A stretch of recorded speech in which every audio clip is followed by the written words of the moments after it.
Please welcome to the stage Phi Theta Kappa's Executive Director, Mr. Rod Risley.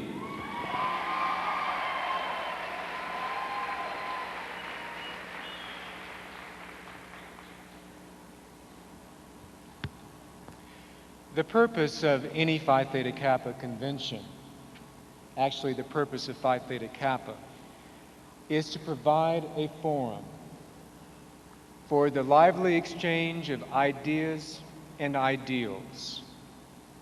The great success of this organization over its rich history has been the unconditional respect that Phi Theta Kappa members accord each other based on their earning of membership. And I hope it is through this organization, through these forums, through these exchanges, that we learn leadership. And that leadership comes, as was so ably said by the candidates, from listening.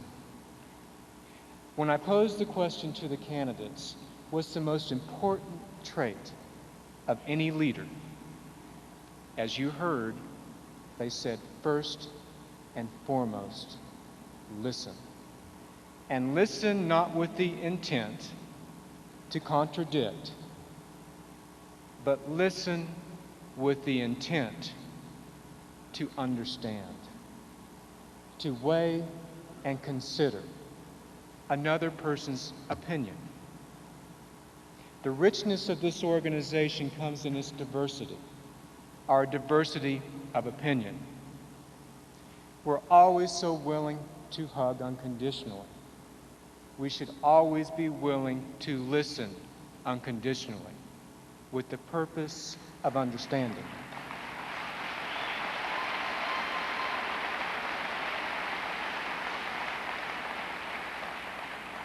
I have always been so proud of my membership in Phi Theta Kappa and proud of Phi Theta Kappa members. So I challenge you, when opinions are brought forth that are different from your own, our measure can be found in how we react. My hope is that we always will embrace the tenet of reacting with composure, with respect, and with the understanding of learning. Thank you.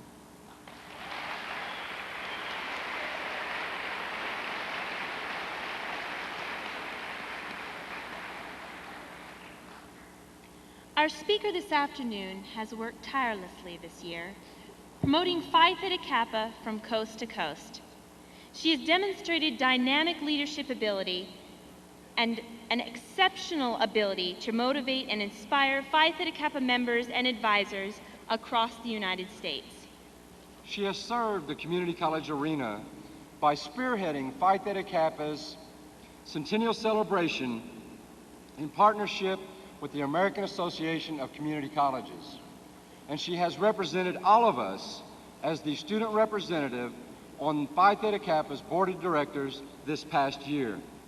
In addition to her travels and projects throughout the year, she has continued to work with her chapter at Burlington County College, promoting Project Graduation, Feed a Body, Feed a Mind, a program she helped launch in 1998.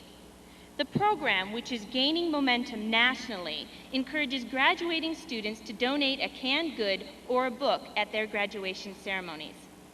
Our speaker's singular vision is to alleviate hunger and illiteracy in North America.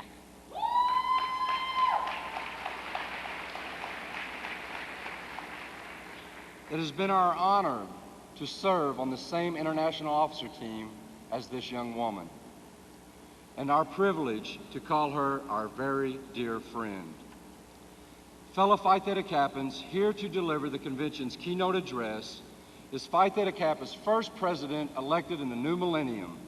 Please welcome your 2000-2001 International President, Ms. Heidi White.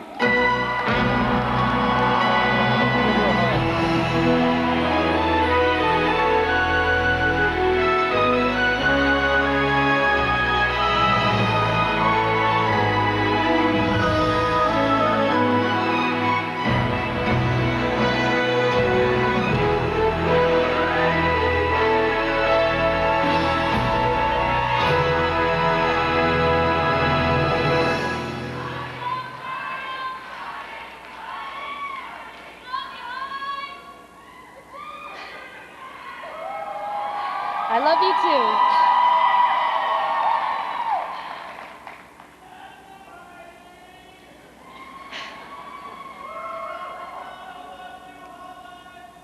Mandela,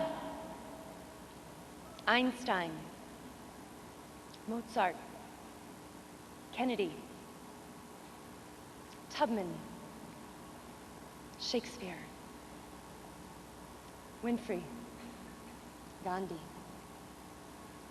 Harry S. Truman said, "Men make history, not the other way around. In periods where there is no leadership, society stands still. Progress occurs when courageous, skillful leaders seize the opportunity to change things for the better." Imagine if Edison had quit on his 10,000th attempt to create the light bulb. Perhaps we would still be reading by candlelight. And what if President Lincoln, one of the greatest presidents of the United States of America, had allowed his failed attempts in business and his 2 failed attempts at the Senate to prevent him from running for the presidency? Would we have elected a man strong enough to abolish slavery? The one common thread we find with most successful leaders who work to make change occur and leave a legacy on the world forever is that they endured adversity.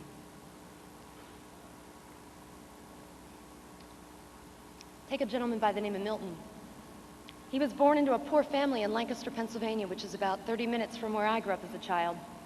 He never received a formal education. His mother was worried that books would somehow ruin him.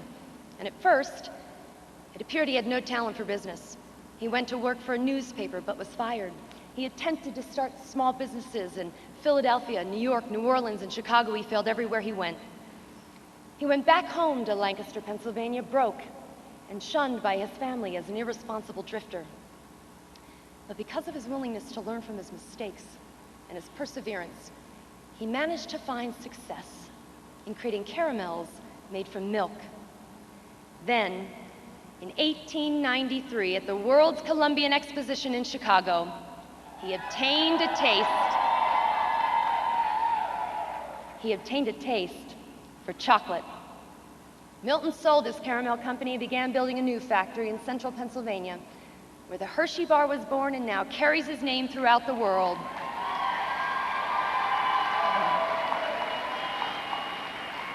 He built an entire town for his employees to live in, the town of Hershey, Pennsylvania, with its Hershey Kiss lampposts, and literally the smell of chocolate drifts through the air. He was also a man of principle. He and his wife, Catherine, weren't able to have children, so they decided to found a school called the Hershey Industrial School for orphan boys. When Milton Hershey died, he left his entire fortune to the school, now worth over $5 billion. The school is open to both boys and girls from disadvantaged homes, and they practically own the town.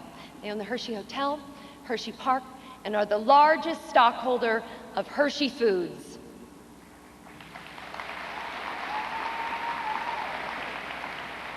Here was an uneducated man who left his entire fortune to an institution of education. He believed in providing the tools necessary for people to succeed, much in the same way that a Phi Theta Kappa tutors a child to read or instills the sense of belief in another human being. The greatest gift, the real legacy of Milton Hershey, is he taught us we all win when people conquer adversity.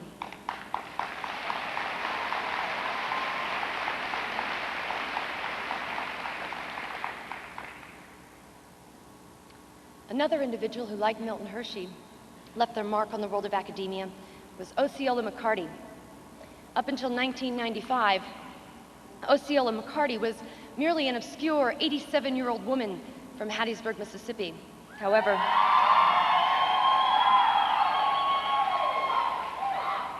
her life was never marked by spectacular triumph. Her life was about simplicity. Every day from the age of 8 years old, Osceola washed and ironed other people's laundry, but she did it with dignity, and she found contentment in her life. Even though she never went to school, she never earned more than $9,000 a year, never flew on a plane, never stayed in a hotel, never married, never had children, she never even learned to drive. Yet, when Osceola McCarty retired After 75 years of washing other people's dirty laundry, she donated her life savings of $150,000 to the University of Southern Mississippi, a college she never even stepped foot on, so that other poor children could get the education she never had the opportunity to obtain.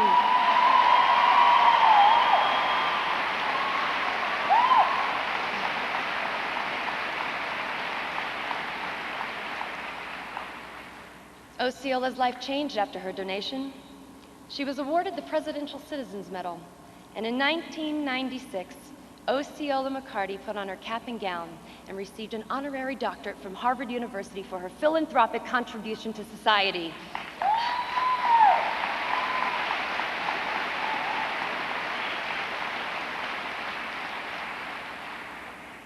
Her real legacy on the world was for young, impatient people that dignity and reward in work is what you make of it. She was an individual who struggled to achieve a measure of success in one generation and then reached forward to help the next generation so that they would not live their lives like she had, with empty dreams. It's people like Osceola McCarty that provide us with an optimism about human life and the beauty of the human spirit. But each of us, we deal with our own adversity. Imagine a woman born in 1884, born into an aristocratic family, and then later in life was married to one of the most powerful and influential men in the world.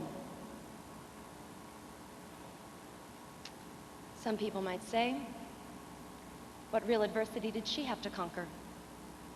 Yet, her father was an alcoholic. Her mother was disappointed and unaffectionate with her because she was born without a pretty face. Both her parents died by the time she was 10 years old, and later in life she lost a son when he was 1 year old due to illness. And then her husband contracted polio and died an early death. Eleanor Roosevelt, the niece of Theodore Roosevelt, who married her distant cousin, Franklin Delano Roosevelt. She had this great saying, "A woman is like a tea bag. You never really know how strong she is until you get her in hot water."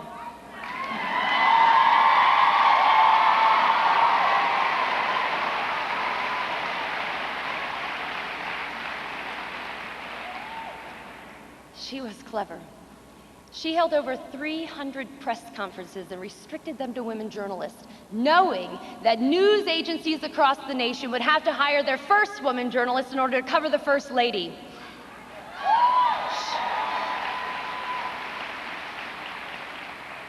She truly lived by her words. We must do that which we think we cannot. An amazing crusader when it came to civil rights. I remember watching a documentary on her life, and it told the story about how she was scheduled to attend a civil rights meeting down in the Deep South back in the 1960s, and it was very dangerous, and they called to advise her that her bodyguards would not even be able to attend. However, Eleanor Roosevelt had given her word, and she went to that meeting by driving through the hills with another elderly lady to make it on time. She was unwavering and fearless in her beliefs.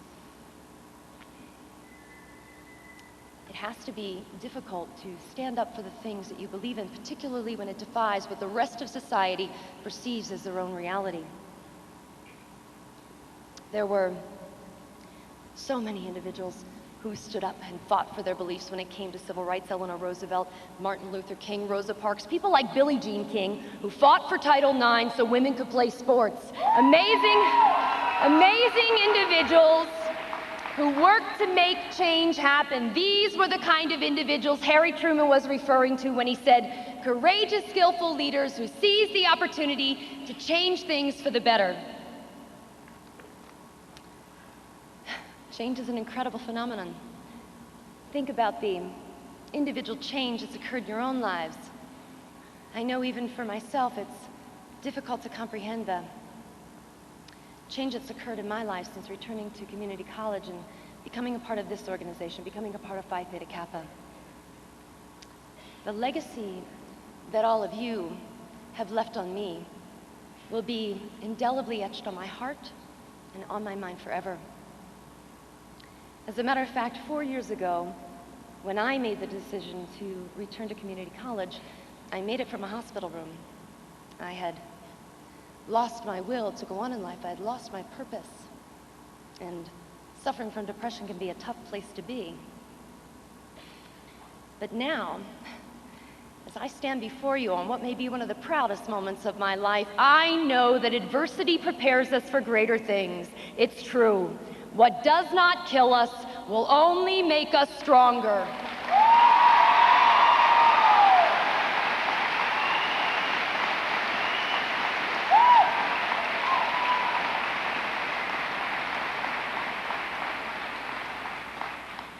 This is my gift to those of you who have been down my path, or perhaps you will cross it someday in the future. Stay strong.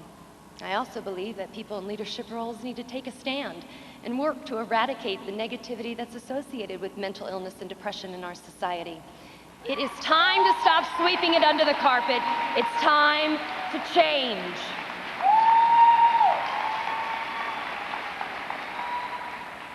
The reality is, none of us will remain unscathed in this journey throughout life. Whether you are battling back from depression or from poverty, or battling back from the loss of a loved one or a divorce, or battling back from alcoholism or health issues, fight back, because the only thing that can triumph over adversity is the human spirit.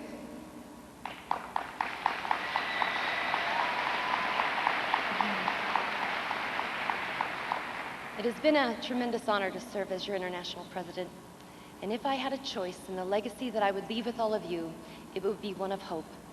That no matter what mountain you must climb, you can move beyond the adversity. Never ever fear taking a stand if you know in your heart someone somewhere will benefit. Always realize the powerful impact you have on the world, and that every day our actions leave a legacy on those around us. But most importantly, be courageous and always seek to seize the opportunity to change things for the better. If I could see it, then I can do it. I just believe it. There's nothing to it. I believe I can fly. I believe I can touch the sky. I think about it every night and day. Spread my wings and fly away. I believe I can soar. I see me running through that open door. I believe I can fly. I believe I can fly. I believe I can fly. Ladies and gentlemen, please welcome the president of Burlington County College, Dr. Robert Messina, Jr. I can fly. I can fly. Hey, if I just spread my wings.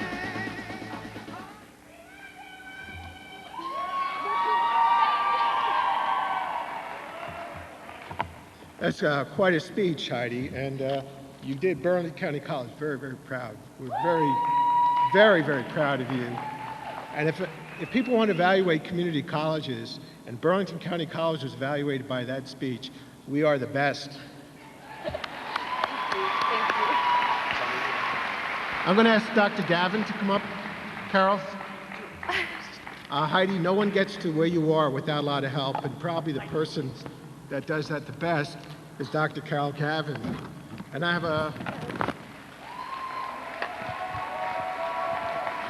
just have a plaque made up for you, Heidi. I just want to read it. From Burlington County College, honors Heidi White, first elected international president of Phi Theta Kappa from the state of New Jersey, for her unyielding dedication to the mission of the college. Presented March 31st by myself at the International Phi Theta Conference, Denver, Colorado.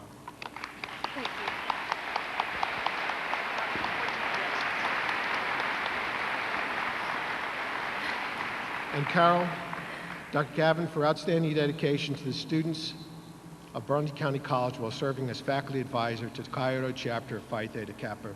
Thank you very much. I'm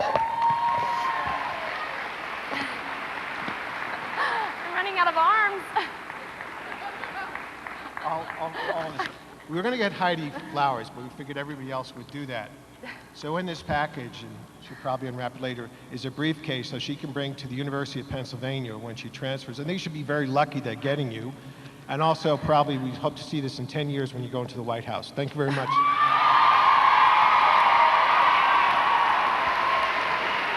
Thank you, Dr. Gavin. I'm so proud of you. Heidi, don't go anywhere. Please put your stuff down. Okay, that's the voice of God. Heidi, we have a very special guest here for you. Please bring out Mr. Francis Vaughn. I'm dropping everything. I need your help, honey. Oh, goodness. Hello, everyone. Over the past year and a half, I have watched Heidi grow as a person, as your international president of Phi Theta Kappa. I'm very proud of her. I've come to understand how much Phi Theta Kappa means to her and to its members. At this time, I'd like to show Heidi how important she is to me. Heidi, will you marry me?